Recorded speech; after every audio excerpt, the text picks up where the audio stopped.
ಕಾನೂನು ಹೋರಾಟದಲ್ಲಿ ಈಗ ಸಿದ್ದರಾಮಯ್ಯನವರಿಗೆ ಕ್ಲೀನ್ ಇಮೇಜ್ ಅನ್ನುವಂಥದ್ದು ಸೃಷ್ಟಿ ಮಾಡಿಕೊಳ್ಬೇಕಾಗಿದೆ.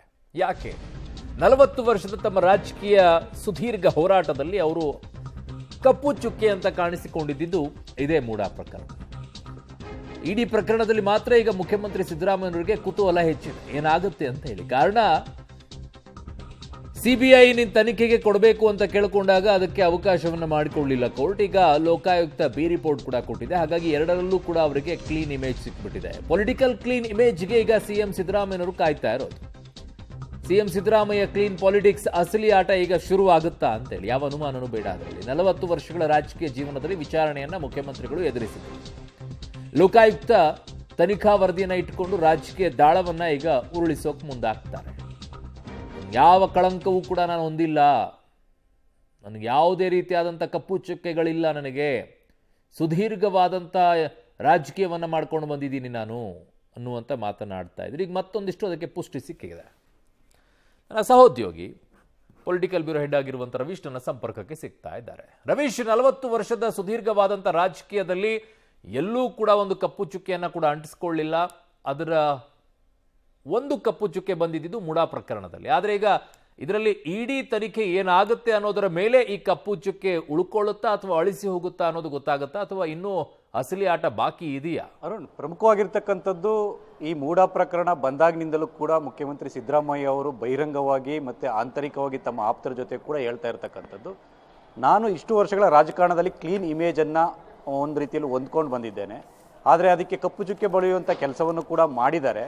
ಹಾಗಾಗಿ ನಾನು ಕ್ಲೀನ್ ಇಮೇಜಿಂದ ಹಾಗೇ ನಾನು ಹೊರಗಡೆ ಬರ್ತೇನೆ, ಜೊತೆಗೆ ಕ್ಲೀನ್ ಎಕ್ಸಿಟನ್ನು ತೆಗೆದುಕೊಳ್ತೇನೆ ಅನ್ನೋ ಮಾತುಗಳನ್ನು ಹೇಳ್ತಾ ಇದ್ರು. ಇದನ್ನು ಶಪಥ ಅನ್ಕೋಬೇಕು, ಅವರ ವಿಶ್ವಾಸ ಅನ್ಕೋಬೇಕು, ಅಥವಾ ಬೇರೆ ಏನೋ ಅನ್ಕೋಬೇಕು. ಆದರೆ ಈಗ 2 ಹಂತದ ಹೋರಾಟದಲ್ಲಿ ಮುಖ್ಯಮಂತ್ರಿ ಸಿದ್ದರಾಮಯ್ಯನವರಿಗೆ ಒಂದು ರೀತಿಯಲ್ಲಿ ಜಯ ಸಿಕ್ಕದಂಗೆ ಆಗಿದೆ. ಹಾಗಾಗಿ 3ನೇ ಹಂತದ ಹೋರಾಟ, ಇಡಿ ಒಂದು ಪ್ರಕರಣ ದಾಖಲೆ ಮಾಡ್ಕೊಂಡಿರ್ತಕ್ಕಂಥದ್ದು, ಅದರ ವಿರುದ್ಧ ಹೋರಾಟ ಮಾಡಲೇಬೇಕಾಗತ್ತೆ. ಒಂದು CBIನಿಂದ ಬಚಾವಾಗಿರ್ತಕ್ಕಂಥದ್ದು, ಅಲ್ಲಿ ಹೈಕೋರ್ಟ್ ಆದೇಶವನ್ನು ಕೂಡ ಒಂದು ರೀತಿಯಲ್ಲಿ ಪರಿಗಣಿಸಿ ಇಲ್ಲ ಇದರಲ್ಲಿ ನನ್ನ ತಪ್ಪು ಇಲ್ಲ ಅನ್ನೋದು ಇದು ಪ್ರಾಥಮಿಕವಾಗಿ ಗೊತ್ತಾಗ್ತಾ ಇದೆ ಅನ್ನೋದನ್ನ ಮಾಡ್ತಾ ಬರ್ತಾ ಇದ್ದಾರೆ. ಅಂದರೆ ಅದನ್ನೇ ಒಂದು ರೀತಿಯಲ್ಲಿ ದಾಳವನ್ನಾಗಿ ಮಾಡ್ಕೊಂಡಿದ್ದಾರೆ. ಈಗ ಲೋಕಾಯುಕ್ತ ಕ್ಲೀನ್ ಚೀಟ್ ಕೊಟ್ಟ ಬಳಿಕವೂ ಕೂಡ ಇಲ್ಲ ನನ್ನ ಮೇಲಿನ ಪ್ರಕರಣ ಏನಿತ್ತು ಇದು ಸುಳ್ಳು ಅನ್ನೋದನ್ನೇ ಕೂಡ ಅವರು ಒಂದು ರೀತಿಯಲ್ಲಿ ಪ್ರಚಾರ ಮಾಡ್ತಾ ಬರ್ತಾರೆ ಮತ್ತು ಅದನ್ನು ಪ್ರಸ್ತಾಪಿಸ್ತಾ ಬರ್ತಾರೆ. ಯಾಕೆಂದರೆ ಇಡಿ ವಿರುದ್ಧ ತನಿಖೆ ಅದೇನೇ ಆಗ್ಬೋದು ಮುಂದಿನ ದಿನಗಳಲ್ಲಿ. ಯಾಕೆಂದರೆ ಈಗಾಗಲೇ ಇಡಿ CBI ಬಗ್ಗೆ ಕಾಂಗ್ರೆಸ್ನವರು ಮತ್ತು ಕೇಂದ್ರ ಸರ್ಕಾರದ ವಿರುದ್ಧ ಹೇಗೆ ವಾಗ್ದಾಳಿ ನಡೆಸ್ತಾ ಇದ್ದಾರೆ ಅಂತ ಗೊತ್ತು.